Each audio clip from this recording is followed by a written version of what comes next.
Sir आज के समय में। हमारे पास पर्याप्त पैसे हैं या पर्याप्त समय है या हमारे पास दोनों है। जस्ट इसको करें कि क्या हम अपने परिवार के साथ क्वालिटी ऑफ टाइम अगर बिता पा रहे हैं तो जहां मर्जी है। एग्जाम्पल के तौर पे अगर हमें इच्छा है कि मैं साल में एक बार स्विट्जरलैंड जाऊं घूमने के लिए, तो क्या जा पाता हूं क्या? नहीं जा पाते। बट इच्छा तो होती होगी सर सबको। अगर हमें इच्छा है कि हम बच्चे को अपना देश के बेस्ट ऑफ द इंस्टीट्यूट में पढ़ाएं, तो कहीं ना कहीं कॉर्नर ऑफ द माइंड में आता है कि हमारे लिए वो फाइनेंस कहाँ से आएगा, जीवन को कैसे बेटर कर सके। मैं इन्वेस्टमेंट की नहीं बात करूंगा। सर ने बहुत अच्छा बात बोला कि मार्केट में रिटर्न हर कंडीशन में बनते हैं, आइदर मार्केट अप जाए या डाउन जाए। जो लोग शॉर्टिंग करते हैं, I think sir may be Gupta sir, तो मार्केट अगर डाउन जाता है उस समय भी हम अगर पुट ले उसको सेल करें, प्रॉफिट जनरेट कर सकते हैं। जब भी मार्केट अप जाए हम कॉल परचेज करें और उससे हमें बेनिफिट मिल सकता है। तो मार्केट दोनों कंडीशन में बनता है। बट सर मैं एक चीज ऐड ऑन करना चाहूंगा कि किसी भी इंसान का सक्सेस, स्पेशली इक्विटी मार्केट में, नॉलेज 10% रोल प्ले करता है, 90% रोल प्ले करता है उस इंसान का psychology. Psychology means when to become greedy and when to become fearful. आपको कब मतलब डरना चाहिए और कब जो है आपको डरना नहीं चाहिए, मतलब फ्रंट फुट पे आके प्ले करना चाहिए। वो डिपेंड करता है कि आपको आगे जीवन में कहां लेके जाएगा। कुछ पॉइंट हम कवर करते हैं। बेसिकली सब 3 तरह के लोग हमारे समाज में पाए जाते हैं। 10% ऐसे लोग हैं जिनको पर्याप्त नॉलेज है, वो फाइनेंस के बारे में भी जानते हैं, बाय वर्च्यू ऑफ गॉड वो अपना जो है बिहेवियरल साइकोलॉजी भी अपने आप को, इमोशन को कंट्रोल में रख पाते हैं, मतलब राइट टाइम में राइट डिसीजन ले पाते हैं। ऐसा जो ईश्वर के द्वारा जो देन होता है वो 10% लोगों में होता है। 10% लोग ऐसे होते हैं जिनको भ्रम होता है। मैं बहुत जानता हूँ, चाहे हमारे इन्फ्लुएंसर हो, आजकल के मीडिया हो, इसमें लोगों को लगता है कि आपको एक यूट्यूबर से है, आपको आए दिन बोलेगा मैं 10 स्टॉक का आपको देता हूँ सलाह और ये हमारे 90% क्या कर देगा, 80% क्या कर देगा। मतलब लिटिल बिट इंफॉर्मेशन लेकर के लोगों के मन में ये हो जाता है कि मैं बहुत ज्यादा जानता हूँ, डाउट हो जाता है। वो लोग भी पैसा नहीं बना पाते। 80% लोग ऐसे होते हैं साइलेंट, जिनको इंफॉर्मेशन नहीं है, लेकिन अगर राइट काइंड ऑफ एडवाइजर अगर उनको मिल गया तो लोग पैसा बना पाते हैं। एक मैं एग्जांपल दूंगा क्रिकेट का। सचिन तेंदुलकर एंड कामली दोनों एक साथ सर क्रिकेट किया और जीवन में आगे सक्सेस किए। अपना पर्सनल हमारा कितना भी लेवल ऑफ नॉलेज हो, यदि ये गुरु का आचरण करते हैं तो डेफिनेटली हमें जो हमारे इम्बैलेंस है, साइकोलॉजिकल इम्बैलेंस, उसको कंट्रोल करते हैं। एक दूसरा एग्जांपल मैं आप लोगों से लेना चाहूंगा। एक बहुत अच्छा हार्ट सर्जन है सर, कार्डियक सर्जन है, और अगर उसके अपने परिवार में किसी नियर एंड डियर को ऑपरेशन करना पड़ जाए, वो खुद करेगा या फिर किसी एक अच्छे एडवाइजर का, मतलब एक अच्छे डॉक्टर का हेल्प लेगा? एनीवन? बट सर इन व्यवहारिक जीवन में हम लोग क्या करते हैं? जब हमें खुद अपना पैसा मैनेज करना हो तो हम ये समझते हैं कि मुझसे बेहतर और कोई नहीं जानता है, मेरे पास जो नॉलेज है वो पर्याप्त नॉलेज है, और इसको बोलते हैं मतलब एक तरह से हार्डनेस की बायस, हार्ड बायस। और लिमिटेड इंफॉर्मेशन में हम अपना डिसीजन लेते हैं जो वर्कफुल नहीं होता है लॉन्ग टर्म में। शॉर्ट टर्म में हो सकता है आपको बेनिफिट मिले, बट वो लॉन्ग टर्म में बेनिफिट नहीं दे पाता है। नेक्स्ट।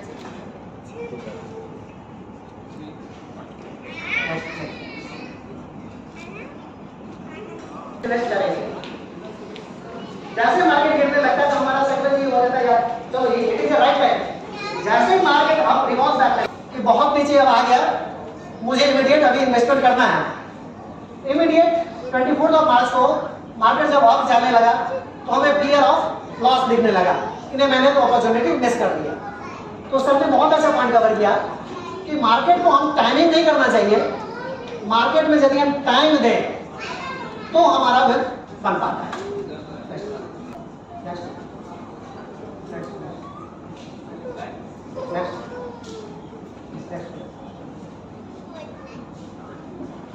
सर ये एक अच्छा पॉइंट सबका ध्यान आकर्षण चाहूंगा मैं।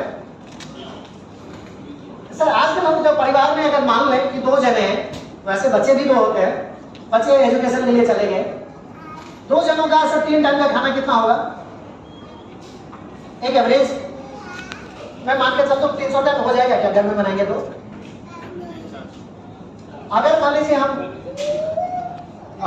50 साल में रिटायरमेंट अपना प्लान करते हैं या 55 साल में रिटायरमेंट प्लान करते हैं, उसके बाद यदि हमारी लाइफ एफिशिएंसी अनदर 30 इयर्स 80 एक एवरेज मान लूं मैं 80 इयर्स तक हम जीते हैं और हमारे पास अगर रिटायरमेंट पर्पस नहीं है, एक मैं बहुत ही कंसर्न चीज आप लोगों के पास रखना चाह रहा हूँ कि मान लीजिए हमें पेंशन मिलता है, ठीक है हमारे लिए है, पर जिन लोगों को पेंशन नहीं मिलता है तो केवल 3 टाइम का खाना खाने के लिए उसकी जो कॉस्टिंग जाएगी 1 CR जाएगी। क्या हमने प्लान किया उसके लिए जिसमें हमारा स्पेशल बर्थडे, मैरिज एनिवर्सरी या कोई get together, family get together ये शामिल नहीं होते हैं। तो एक रिटायरमेंट पर्पस हमें बहुत जरूरी है। अब सर क्वालिटी ऑफ लाइफ की जब हम बात करते हैं तो रोटी, कपड़ा और मकान हर कोई को चाहिए। हम दाल रोटी से भी काम चल सकता है और इसके जगह यदि हमें 5 कोर्स मील अगर मिले, जीवन बेहतर होगा। एक नॉर्मल कपड़ा भी पहन सकते हैं यदि उसी में जिस दिन सर हम एक अच्छा ड्रेसअप करके, स्पेशली सर मैरिज की या किसी एनिवर्सरी में जाते हैं, उस समय सर हम लोग फील करते हैं कि अपने आप को अंदर से कुछ फीलिंग आती रहती है, एक सेल्फ कॉन्फिडेंस अच्छा आते रहता है। सेम वे में एक नॉर्मल मकान के रहने की जगह पे यदि हमें एक अच्छा सा इंडिपेंडेंट विला मिले जिसमें पार्किंग हो, सामने अच्छा सा लुक हो, तो जीवन बेहतर होगा। कर सकते हैं और वो कैसे करेंगे जब थोड़ा सा ये देखेंगे।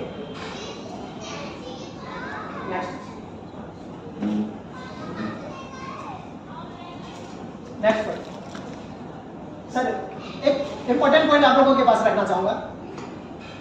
यहाँ पे मैक्सिमम लोग एसआईपी करते हैं। कुछ लोग समझते होंगे महीना के फर्स्ट डे में करें, कुछ लोग समझते होंगे कि महीना के बीच में करें, कुछ लोग समझते होंगे महीना के लास्ट में करें। एक मैं सर एमपी का डाटा दे रहा हूं आपके पास। पूरा डेट है 1 से लेकर 28 तक, 1 से लेकर 1 तारीख से लेकर के 28 तारीख तक का डेट है। अगर 1 तारीख को मैं अपना एसआईपी का अमाउंट रखता हूं और ये हमने लिया है just 10 years SIP return, rolling return basic 96 से लेकर दिसंबर 2024 का डाटा है ये, और ये सेंसेक्स का हम लोग बेसिक जानते हैं 1979 में सेंसेक्स का फॉर्मेशन हुआ था 100 पॉइंट से, और आज के दिन में लगभग 75-76 हज़ार के आसपास है। 86 तक गई थी, डाउन हुई, 72,000 आई, एक 44 साल था, वो रिटर्न आता है 12.5।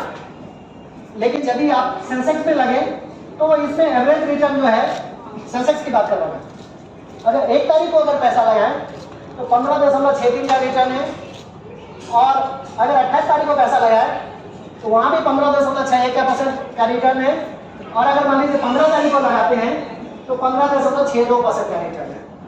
मीन्स हमारे दिमाग में एक मित्र आता है कि मैं कोई स्पेसिफिक डे करूं, फर्क नहीं पड़ता, 0.1% का डिफरेंस हो सकता है।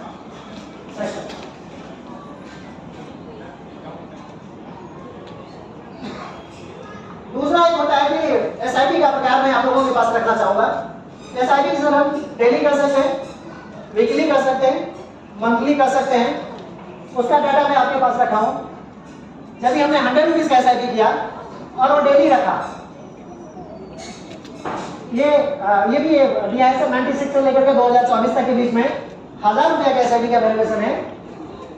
हमारा टोटल इन्वेस्टेड अमाउंट जो है 70 लाख के आसपास होता है, और मिलेगा हमारा उसका वैल्यूएशन 8.31 करोड़ CR, 14.51% का। देन नेक्स्ट वन, अगर हम मंथली करते हैं तो वहां पे 8.36, तो मतलब बहुत ज्यादा काम तक नहीं है। आप चाहे डेली करें, वीकली करें, मंथली करें, मेजॉरिटी ऑफ द अमाउंट आपका सेम के आसपास है।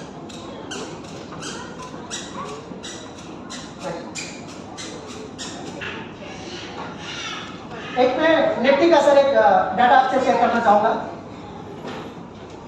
1999 में हमारा निफ्टी था 891 पॉइंट। आप यहाँ पे डाटा देख सकते हैं 2007 में 5000 पे पहुंचा, 2017 में 10,000 पे पहुंचा, 2021 में 15,000 पे पहुंचा, 2024 में ये 25,700 पे पहुंचा। अभी ऑब्वियसली थोड़ा सा नीचे है करेक्शन होने के बाद। अब वो दिन दूर नहीं होगा कि निफ्टी हमारा 50,000 भी पहुंचेगा। अब हमारे आपके ऊपर डिपेंड है कि हम मार्केट करेक्शन से भाग जाते हैं या उसमें भाग लेते हैं। सर भागना अच्छा है या भाग लेना अच्छा है? सर भागना अच्छा है या उसमें भाग लेना अच्छा है?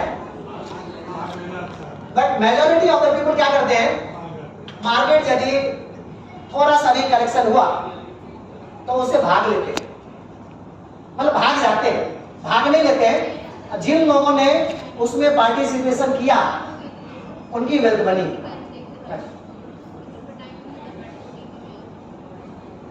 नेक्स्ट, हम लोग सर मोस्टली ये जानते हैं कि अपने देश का जो इकोनॉमी है ना, विदेशी लोग पैसा डालते हैं, जिसको बोलते हैं फॉरेन इंस्टीट्यूशनल इन्वेस्टर्स, FII।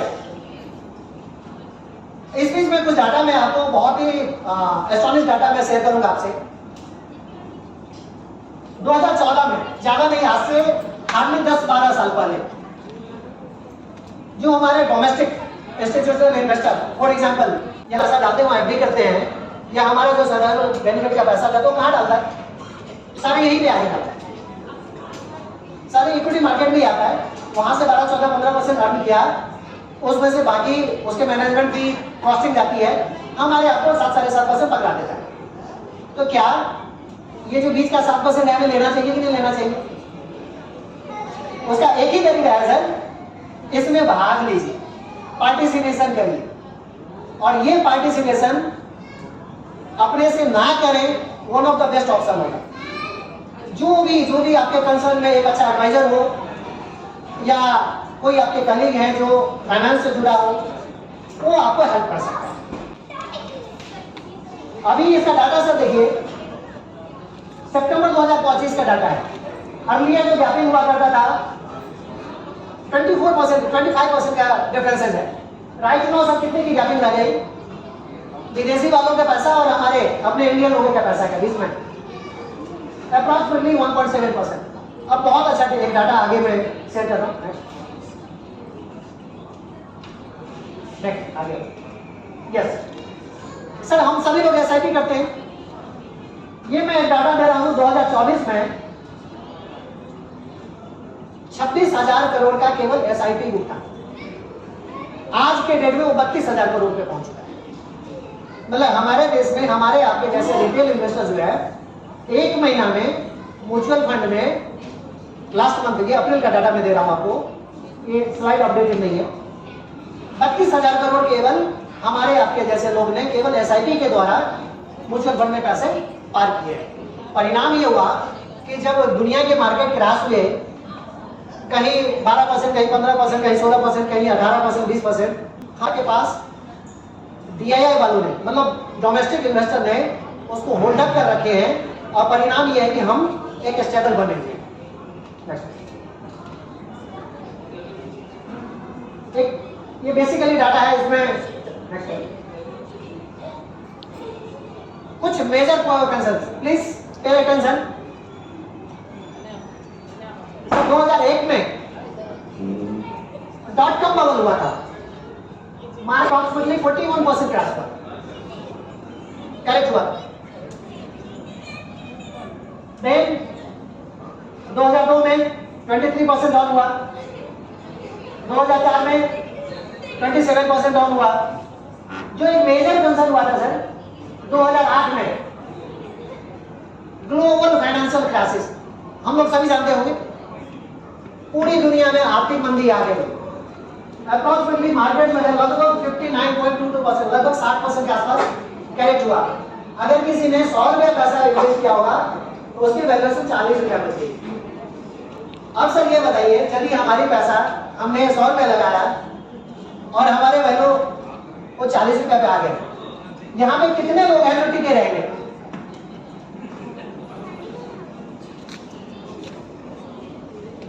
जिन लोगों ने टिका, अनदर 2 साल में उसके पैसे कम से कम 2.5 से 3 गुना होगा। इसका लाइव एग्जाम्पल मैं बहुत ज्यादा दूर नहीं जाऊंगा। अभी से 2020 में कोविड क्राइसिस हुआ, मार्केट अप्रॉक्सिमेटली 36% गिरा। जो हमारी सेंसेक्स थी वो 26,000 से 12,000 14,000 के बीच में आ गई 2020 में। सर 2024 सितंबर में मार्केट कहां पहुंची थी? 86,000। सर 26,000 से 86,000 कितना गुना? Time sir. तो जिन लोगों ने मार्केट से भाग लिया उनको नुकसान, जिन्होंने उसमें भाग लिया उनके पैसे 3 गुने। और वो कौन लोग भाग कौन लिया? जो एक अच्छे एडवाइजर के साथ एसोसिएटेड था, उनको हैंड होल्डिंग की जरूरत थी। जिनको एक एडवाइजर, एक सिस्टम के साथ जिन्होंने मिलकर के उनको हैंड होल्डिंग, उनको साइकोलॉजिकल इम्बैलेंस को कंट्रोल किया, उनके पैसे बने। जिन लोगों ने अपना पार्टिसिपेशन नहीं किया, निकाल दिया वहां से, इसको बोलते हैं लॉस। इक्विटी मार्केट में से पैसे तब हमारे लॉस होते हैं जब हम प्रॉफिट बुक करते हैं। यदि अगर 100 रुपए का पैसा हमारा वो 60 रुपए दिया जाए तो हमारा लॉस नहीं है, अनटिल अनलेस हम उससे निकले ना। क्योंकि ये हमें नहीं पता कि अगला 2 महीना में, 4 महीना में, 6 महीना में जो पैसा 60 रुपया पे आया वो 160 भी हो सकता है। और प्रैक्टिकली ऐसा हुआ।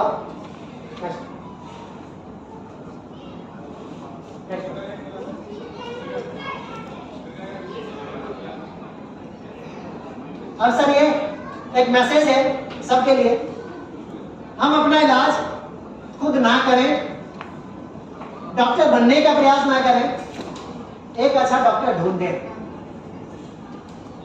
डेफिनेटली हमें बेनिफिट मिलता है उसका, और ये प्रूवन है, इसमें कोई किंतु परंतु शक नहीं। अगर मान लीजिए मैं एमबीबीएस करूं, एमएस करूं, जाके तब अपना ट्रीटमेंट कराऊं, उससे बेहतर है कि जो ऑलरेडी एक एस्टैब्लिश डॉक्टर है उनकी सर्विसेज लें, उसको फी पे करें और उनकी सर्विसेज लेकर के हम स्वस्थ हो जाए। सेम चीज हमारे वेल्थ में होता है। एक सिस्टम के साथ यदि हम एसोसिएटेड है तो डेफिनेटली हमारा मतलब वेल्थ क्रिएशन होगा। अब इसका मैजिक हम थोड़ा जानेंगे कि 10,000 रुपया के केवल एसआईपी करके हम अपने जीवन में क्या क्या परिवर्तन ला सकते हैं।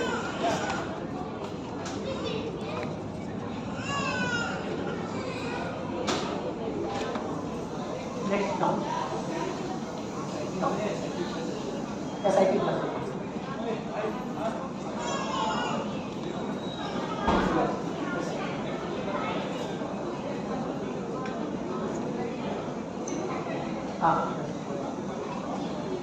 सर एसआईपी 2 तरह के होते हैं, एक रेगुलर एसआईपी और एक होता है step up SIP. Step up SIP बोलते हैं कि हर फॉर एग्जांपल अपने मंथली एसआईपी लिया और उसको 1 साल के बाद या 6 महीना के बाद उसमें 10% हमने इंक्रीज किया, इसको बोलते हैं स्टेप अप एसआईपी।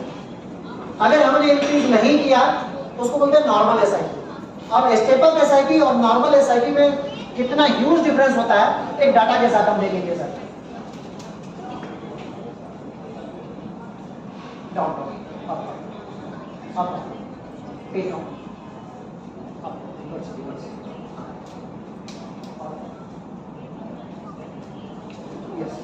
सर एक एग्जांपल के तौर पे ले लें कि 30 इयर्स का कोई पर्सन अपना कैरियर शुरुआत करता है नॉर्मल चीजें की रिक्वायरमेंट फुलफिल करने के बाद, और 10,000 का एसआईपी वो जमा करता है। उसका टारगेट है कि मैं अपने एज के 50 इयर्स में रिटायरमेंट प्लान करूं, फाइनेंशियली फ्री हो जाऊं। मैं एक एवरेज 12% का सर अनुमान मान सकते हैं, जबकि मैंने प्रैक्टिकली दिखाया आपको कि मार्केट में अभी तक 15% के आसपास रिटर्न जनरेट हुआ है, तो 12% को मान सकते हैं। 12% पे मैंने कैलकुलेशन किया, अगर हम रेगुलर एसआईपी केवल 10,000 का जमा करेंगे तो टोटल उनके पास 91 लाख का कॉर्पस बनेगा 20 साल में। अगर उसी को स्टेप अप एसआईपी करते हैं तो इसका अमाउंट जो है अप्रोक्सीमेटली 1 करोड़ 47 लाख बनता है, लगभग 1.5 गुना। अब नेक्स्ट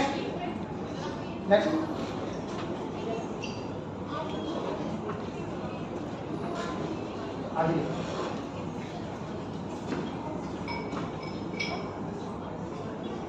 ग्रोथ जर्नी। ये सर हमें ग्रोथ जर्नी हम देख रही है कि किस तरह से हमारा पैसे का हर एक साल पावर ऑफ कंपाउंडिंग के कारण आगे बढ़ रहा है।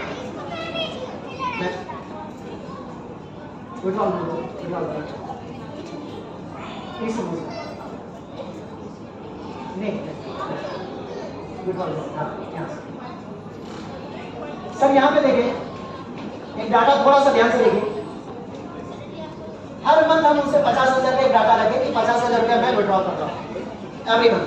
एसआईपी स्टार्ट किया था 10,000 से, बट 20 साल के बाद मैंने विड्रॉल स्टार्ट किया 50,000। आज के दिन में हम लोग एक एवरेज आदमी का पेंशन से 50,000 बनता है। मैं आज के डाटा को सिमुलेट किया हूँ कि 50,000 में विड्रॉ कर रहा हूँ,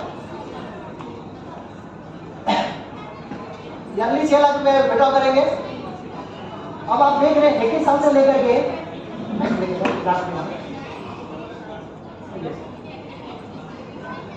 अगर नॉर्मल एसआईपी है सर तो हमारा जो वैल्यूएशन रहेगा 18 करोड़ हमारे पास बचा रहेगा। अगर उसी को स्टेप अप एसआईपी के द्वारा जाते हैं तो वहां पे 28 करोड़ के आसपास हमारा वैल्यूएशन बचा रहेगा हमारे पास वापस। मतलब हम अपने अगले जनरेशन को कहां से छोड़ेंगे, हमारा अगला जनरेशन कहां से स्टार्ट करेगा, उसकी जर्नी स्टार्ट होगी 28 करोड़ से, क्योंकि हमने वहां पे छोड़ दिया उनको। अब सर जो हम बात कर रहे थे रोटी कपड़ा मकान में कि यदि अगर मान लीजिए उनकी ड्रीम या मैसेज है कि मैं एक अच्छा विला में रहूं, ये चीजें हो सकती है, अपने जीवन में भी हो सकती है। बस केवल हमें करना क्या है, स्मार्ट तरीका से अपने पैसे को मैनेज करना है। अब सर यहाँ पे सर ने कवर अप किया था कई सारे कैटेगरी है। हम एफडी में डालते हैं, बॉन्ड में डालते हैं, डिबेंचर्स में डालते हैं, कई सब तरह के प्रोडक्ट होते हैं। पीएमएस होता है, उसका टिकट साइज 50 लाख से स्टार्ट होता है। एएफ होता है, उसका टिकट साइज ही 1 करोड़ से स्टार्ट होता है। बॉन्ड में आप 1000 रुपये से लेकर के अनलिमिटेड होते हैं। म्यूचुअल फंड में आप 100 रुपये के एसआईपी से लेकर के अनलिमिटेड कर सकते हैं। रिटर्न जो है डिफरेंट काइंड ऑफ प्रोडक्ट है जिसमें काफी लंबा समय टाइम के शॉर्टेज के कारण हम लोग नहीं जा पाएंगे। 1-to-1 अगर कोई कंसर्न हो तो प्लीज कनेक्ट करें। फिर इसके बाद अगर किसी को डायरेक्ट इक्विटी में इन्वेस्ट करना हो तो उसके लिए एक अलग से माइंडसेट की जरूरत होती है, नॉलेज की जरूरत होती है, उसके लिए हम 1-to-1 बात करेंगे। बाकी अगर कॉमन किसी को कोई क्वेश्चन हो तो प्लीज मोस्ट वेलकम। किसी तरह का सर किसी के पास कोई जानकारी, जैसे एक मैं ऐड ऑन कर दूं कि हम लोग मोस्टली एफडी में पैसा डालते हैं, 6% 7% मिलता है। आज के दिन में सर एक रियल एस्टेट का बॉन्ड आता है, एनसीडी बोलते हैं उसको, उसमें हमारे पास 14 से 15% का XIRR का कूपन मिलता है, जिसमें हम राजकुमार सर एंड सुधीर सर, अच्छा तो आपका अनुभव में थोड़ा सा शेयर करें। यस, अगर हम 10 लाख रुपए डालते हैं, अगर एफडी में डालें तो हमें वहां से महीना का लगभग 6,000 से 6200 रुपया मिलेगा। अगर उसी को मैं अगर एनसीडीज में डालूं, रियल एस्टेट का जो एनसीडीज होते हैं उसमें हमें अप्रॉक्सीमेटली 11,500 के आसपास आता है महीने का। अगर क्वार्टरली लेंगे तो 33-34 हज़ार के आसपास जाएगा। तो वहां भी सर किसको बीट कर पा रहे हैं, अपने नॉमिनल ग्रोथ जो सर ने क्लियर किया था, हमारा इन्फ्लेशन प्लस जीडीपी एवरेज यदि हम अपने इंडिया का जीडीपी लें लास्ट 10 इयर्स का तो लगभग 6 से 7% के बीच में बैठता है। कभी 8 गया कभी 9 गया, बीच में एवरेज में 6-7% के आसपास। अगर सर मैं इन्फ्लेशन ले लूँ तो वो भी 5 से 6% के बीच में बैठता है। अगर दोनों को जोड़िएगा तो 11-12% बैठा है। अगर कहीं भी आप ऐसा डालते हैं और अगर 11-12% से कम ग्रोथ हो रहा है, एक्चुअल में पैसा आपका ग्रो नहीं हो रहा है, आपको वर्चुअली लग रहा है कि मेरा पैसा सेव है, बट आपकी परचेजिंग पावर जो होती है वो रिड्यूस होती है, मीन्स आपकी खरीदने की क्षमता जो है वो कम होती जाती है। तो बट नेचुरल ऑलवेज हम अपने ड्रीम्स में जो है कॉम्प्रोमाइज करेंगे। अगर हमारा पैसे की परचेजिंग कैपेसिटी ही नहीं बढ़ेगी तो जो चीज़ें हमें चाहिए वो मिल नहीं पाएगा।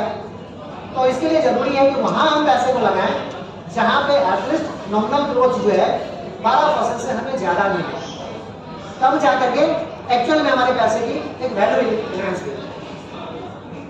तो ये कुछ ऐसे एक एग्जांपल था।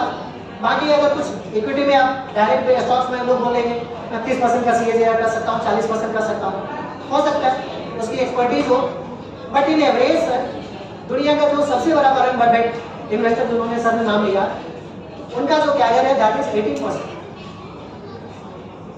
जो दुनिया के जो टॉप 3 जो रिचेस्ट पर्सन है, अगर वो 15 से लेकर के 18% के बीच में है, तो कोई शॉर्ट टर्म में कोई बना सकता है 30%, 32%। लेकिन अगर लंबे समय की बात करेंगे तो लंबे समय में वेल्थ वही बना पाता है जो कंसिस्टेंट रिटर्न बनाए। आप एक साल में रिटर्न बनाए कितना वो मैटर नहीं करता है, आप 10 साल में पावर ऑफ कंपाउंडिंग कितना रिटर्न बनाएंगे वो मैटर करता है। मैं अपने मैटर को एक छोटे से एग्जांपल के साथ खत्म करना चाहूंगा सर। हम लोगों में से बहुत सारे लोग एक तेनालीराम के बारे में पढ़े हैं। तेनालीराम साउथ के बहुत अच्छे, उनको किसी ने बोला कि हम दान कर रहे हैं, तुम जो इच्छा हो मांग लो। और राजा से बोला साहब कोई बात नहीं, मुझे केवल एक दाना चावल का दे दो, और वो मेरे घर में 64 घर है, मतलब 64 कमरे हैं, मैं उसमें रखना चाह रहा हूं, और हर एक कमरा में आप पहले कमरे का आप डबल करना। राजा ने बोला ये क्या मांग लिया यार? वो मन से पूछा गया ये क्या मांग लिया, ये बेवकूफी वाली बात कर दिया। राजा ने तथास्तु बोल दिया। सर थोड़ा सा कैलकुलेशन करना है यहाँ सब लोग। हम लोग अगर मान लीजिए पहला घर में 1 दाना डाला, दूसरे में गया 2, तीसरे में 4, अनुमान से बताएं कि लगभग 30 या 32 में घर में जाएगा तो कितना हो जाएगा लगभग? उसके पूरे राज्य का पूरा अनाज खत्म। यही लॉजिक है इक्विटी मार्केट में पावर ऑफ कंपाउंडिंग के द्वारा। जो लोगों को कन्विक्शन नहीं होता है, पहला 10 साल यदि आपने स्टार्टअप करके 1 CR का अमाउंट बना लिया, तो अगला जो 2 CR है मात्र 3 से 3.5 साल मिलता है। ये प्रैक्टिकली हमने करके देखा है, मैं कोई थ्योरी नहीं बोल रहा हूँ, प्रैक्टिकली हमने किया है, वो चीजें आपसे शेयर कर रहा हूँ। तो जस्ट फॉलो द SIP और अपने गोल से स्टिक अप रहें, एक अच्छे डॉक्टर को ढूंढें और उनके साथ मिलकर के अपने जीवन को आगे बढ़ाएं। इसके साथ मैं अपने बात को विराम देना चाहूंगा, और आप लोग आए उसके लिए बहुत बहुत आभार, धन्यवाद।